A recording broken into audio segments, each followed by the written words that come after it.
yang panjang dari kaki sampai ke kepala. Ini kadang-kadang juga nak mengikuti ala orang di luar sana ibu-ibu yang pakai apa kerudung yang apa kerang-kerang. Nah, yang aturan kita ibu-ibu atau sudah tutuplah dari ujung kaki sampai ke ujung kepala. Kalau orang yang takziah lihat baik ibu. Nah, kita ni sekarang mengikuti ala orang yang ibu. Saya sebut tadi itu boleh.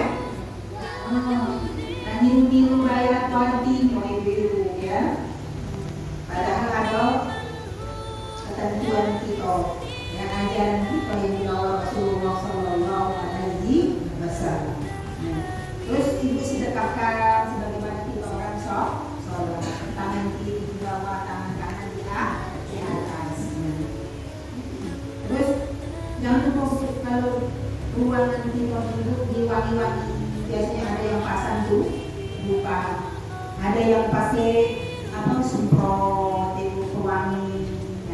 Gunanya apa bu? Biasanya kalau kita ini orang yang meninggal yang mungkin sakit lama-lama itu ada yang nggak sedap, ya. Jadi untuk menghindari orang yang takziah itu tidak nyaman. Nah, kalau saudara kita ada yang meninggal, ibu-ibu cepat-cepat beritahukan kepada tetangga-tetangganya, ya. Biasanya kita ini diumumkan di masjid, ya. Nggak tahu kalau di sini diumumkan juga ya. Ibu-ibu biasanya nih kalau orang yang meninggal ahli warisnya atau saudara-saudara itu ada yang mencium, boleh nggak? Boleh ibu-ibu, ya. Jadi anaknya, terus apa itu saudara-saudaranya yang terdekat biasanya mencium, boleh ibu-ibu.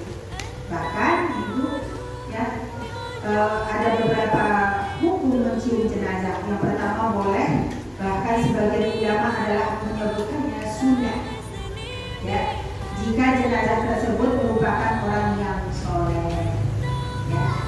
Kalau orang yang kafir itu mantan suaminya tuh aku udah mencium, haram, ya. Kan bapak anak-anak, tapi kan kalau tak pisah lah orang yang lain. Jadi walaupun itu mantan haram gitu. Walaupun aku tak terakhir baik aku nak mencium mantan istri itu tak boleh, ya, haram ibu-ibu, ya. Jenazah yang tidak boleh dimandikan atau yang dimandikan yaitu pertama orang yang mati syahid, orang yang membela agama. Sekarang nggak bisa Rasulullah, ya. Tapi sekarang ada mati syahid. Kalau syahidnya orang yang membela agama adalah syahid dunia wal akhirah. Karena itu tidak perlu dimandikan. Berperang ibu-ibu, baju doya itu kan langsung dimasukkan, langsung dikafan, ya. Walaupun ada bekas darahnya, itu namanya mati syahid. Kalau orang yang melahirkan mati syahid juga, tapi syahid akhirat. Jadi masih tetap dimandikan. Terus ibu-ibu yang misalnya orang yang terbakar terpanggang, badannya sudah melopek-lopek, itu boleh tidak dimandikan, langsung dikafani, ya. Terus bayi yang gugur ibu-ibu atau keguguran, misalnya baru sebulan 2 bulan baru sekepal, itu tidak usah dimandikan ibu-ibu, langsung dikafani.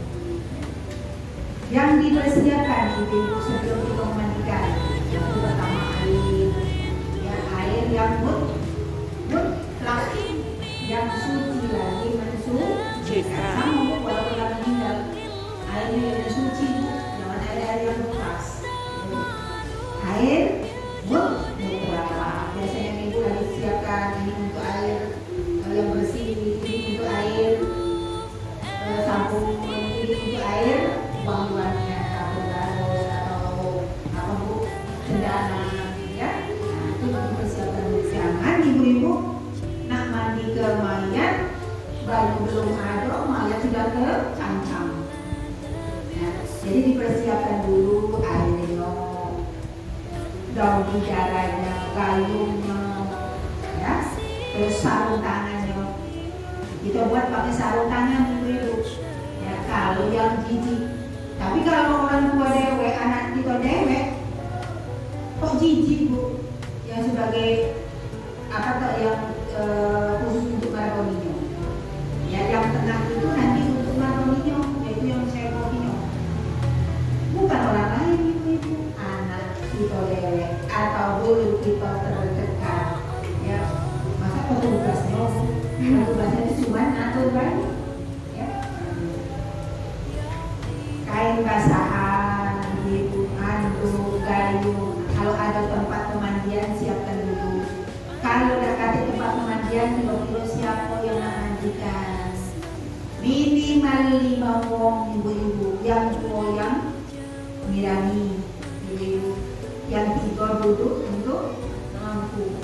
Kalau wongnya besar tinggi ibu-ibu, jangan mau ada yang untuk limpang. Waktu yang balik berat ibu-ibu, maka 6 orang disilang ibu-ibu, saling hadap menghadapan dari praktek dulu ya, saling hadap menghadap ya, waktu itu menikah. Kira-kira airnya dicukupkan, jangan kaget sabun mau masih airnya jika jenazahnya laki-laki, maka yang mandikan laki-laki atau anaknya. Bininya boleh tak bu? Boleh. Untuk sebaliknya, kalau suaminya meninggal, istrinya meninggal, ya suaminya boleh mandikan anaknya, istri, orang yang terdekat. Tapi kalau suami orang jangan. Suami kita dewek, kapan lagi terakhir? Kalau mak kita meninggal, kapan lagi? Ya, kalau jijik pakai sapu tangan. Kalau waktu margoni, lah mak dewek kita keluar dari situ juga mak. Ngapa nak jijik? Ya, nah. Ada sebagian ngomong tidak boleh menyentuh terkecuali dengan tangan, dengan pakai tangan. Kalau menurut saya, menurut akal aku dan aku sebagai anak, masa bu, itulah terakhir lagi ke orang tua kita. Jasa orang tua banyak itu dengan kita. Maka waktu nak mandikan terakhir pakai tangan. Jadi kita penghormatan terakhir ya dengan orang tua yaitu mandikan. Teknisnya kalau kita memandikan mayat tertutup ibu, buangannya tertutup. Jangan sekali-sekali orang yang tidak berkepentingan masuk waktu kita mandikan. Kenapa? Orang yang memandikan mayat itu bisa merahasiakan ya kekurangan, kelebihan yang mayat tersebut. Kalau ibu ada kekurangan yang mau mayat itu tidak boleh. Ya. Jangan sekali-sekali ibu-ibu kalau melihat mayat ibu orang yang meninggal ada kekurangan disebarluaskan. Harus kita dalam sembunyikan